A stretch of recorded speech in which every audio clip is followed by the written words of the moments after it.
All right, we'll have Coach make his opening statement and then take questions. Just leave your questions or your hands up first, whenever you're ready. Yeah, you bet. Good morning. Just thought overall, guys did a good job of taking everything we worked on during the week, transferring the game plan over to the game, and just I think the week in general they focused on us, focused on our preparation, the week 1 to week 2 improvements that you'd expect to have, that needed to have. They did a nice job, and that's across the board. And questions about Ty, and I'm sure on that. Your quarterback's always a main kind of a controller of that, and he did a nice job. I think guys did a nice job at channeling the energy that needed to have happen throughout the week in the right things, just focused on the right areas, and so I thought they did a nice job there with that. So 3 takeaways. No turnovers. Love to see that. 2 of them were fumbles. Last year we got a lot of interceptions, and so love to see the aggression there, popping the ball loose, and those are things that get contagious. And I thought, talked to the team a lot about that and how that's got to carry over into this next week. But going to Wisconsin, and just a ton of respect for Coach Fickle. We got to move forward. We got to stack days. We got to continue to sustain the effort, sustain the energy, and continue to focus on our fundamentals. A lot of young guys got some experience that I think was really good. Guys are understanding their roles, and need to continue to move forward with that and have a big week here.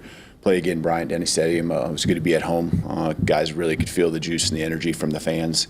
And it helps when you make the plays to give them something to cheer about too. So just a lot of positives, and we got to keep it going. Charlie on the far right. Yeah, Coach, with you guys playing Austin in the second quarter for a series, it sounds like that's something you guys did at Fresno with Jake Haener. Just how did you see Jake respond to that, and maybe how are you hoping Ty does the same thing? Yeah, it's something I've done a number of times over the years, going way back, but that's one of the more recent ones. And so, Jake bowed up. He bowed up, and thought Ty responded pretty well too, and it's one of those they kind of question probably at first why, but I think competition is just going to bring out the best in everyone. And I think that did that for Ty in his week of preparation. Obviously, it helps Austin, gives him some energy to really go out there, and we're looking at him. He got some quality snaps in the game, and across the board we did that. We do that at other positions and don't really think twice about it. We guys rotating in at defensive positions. We do that at the offensive line, receiver personnel groupings. We're doing a lot of that. So again, competition, helping bring out the best, and that's what Jake did, and I think that's what Ty did here this last week. Jump to the front left, Chase. Wanted to ask you about Losser Brooks' play against ULM, and just down the road, if he continues to emerge, would that compel you guys to maybe play Ryan a little bit more on the outside when he comes back like he was last year? Yeah, I think that's certainly a really a valid question, and a thought process that we're going to continue to go through. Lottie's built up a lot of momentum. When I say Lottie, lots here, built up a lot of momentum here in the last 3 weeks to 4 weeks. He had a nice spring ball, and made some plays on Saturday, and so got some confidence in him. He made guys miss. He made big catches on third down. In the first game, he played with some aggression on some special teams plays that we were hoping for, and he came through.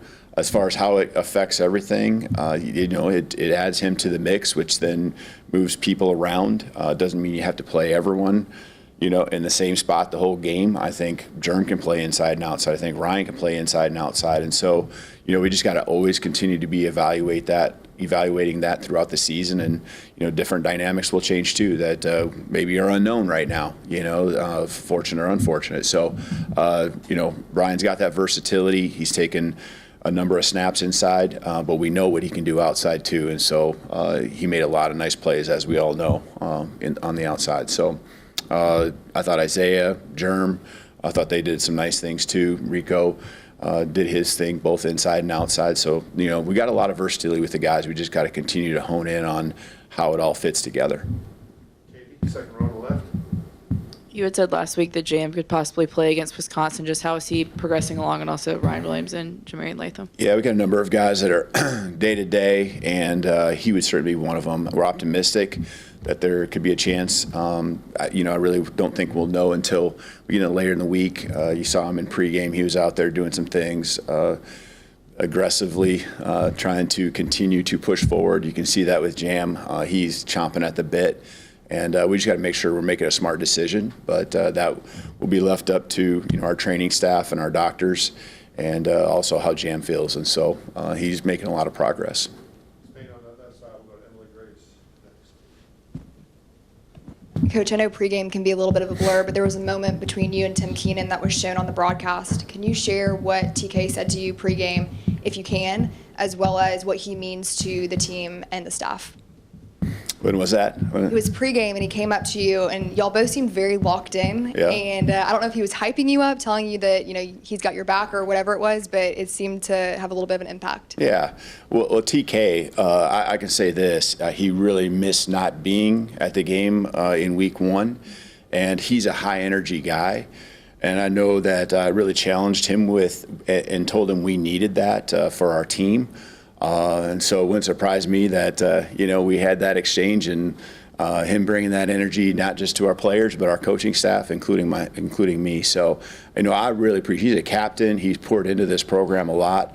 I do remember now. It was on the sideline there, him standing right there, right before kickoff. And so, that's TK. He loves this team, and he's been nothing but the high-end support, and giving everything you got, and that includes me, and feel very supported by him for sure. To answer your question.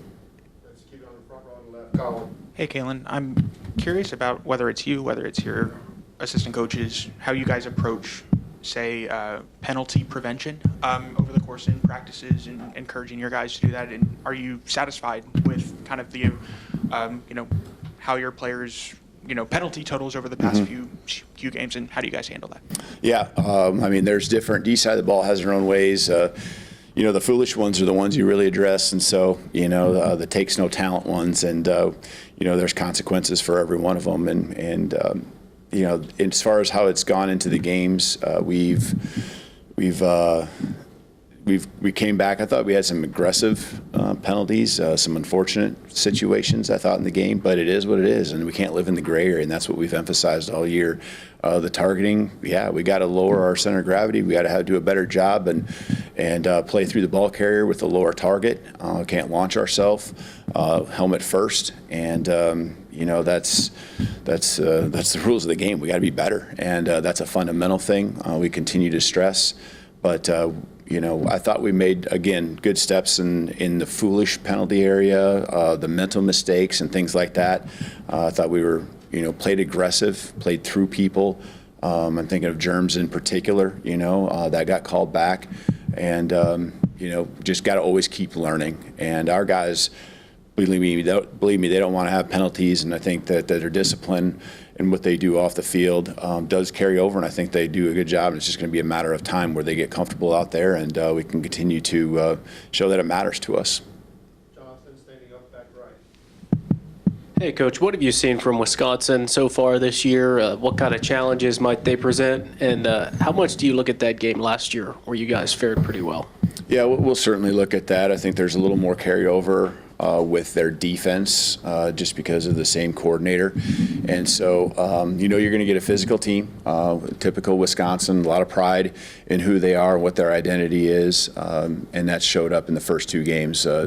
Very, very, when it comes to run game, very, just kind of rock solid, keeping things under wraps. I think it's 60 to 70 yards total in rushing over 2 games.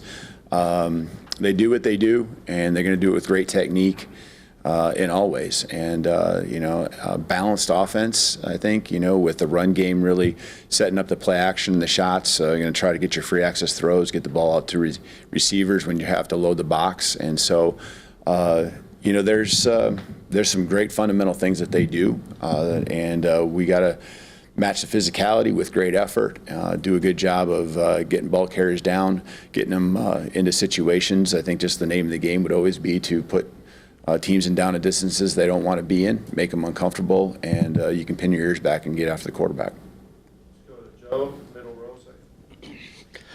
Coaches, how would you evaluate the offensive line that you saw on Saturday? And Coach Grill was just in here saying that Michael Carroll is kind of in a competition with the right tackle, but at the right tackle position. How do you see that Michael Carroll play this Saturday? Yeah, I love the way he plays. He plays hard. He plays really hard, and he, along with, we talk about lots here, and we play a lot of freshmen, play a lot of young guys in a lot of different areas, special teams and offense, defense. And I think he was one of those guys that, again, has taken those steps, did a nice job, got his first action, real action at the college level. And so, again, just like we talked about the quarterback, the competition just helps everyone. It helps Michael, and his motivation to continue to get better every single day, be his best. It helps Wilkin, at guard we had guys rotating in as well between Jaden and Gino. Across the board, the guy sends a message that we're going to keep trying to find the guys who really give us the best chance to win. All right, thanks, Coach. You bet.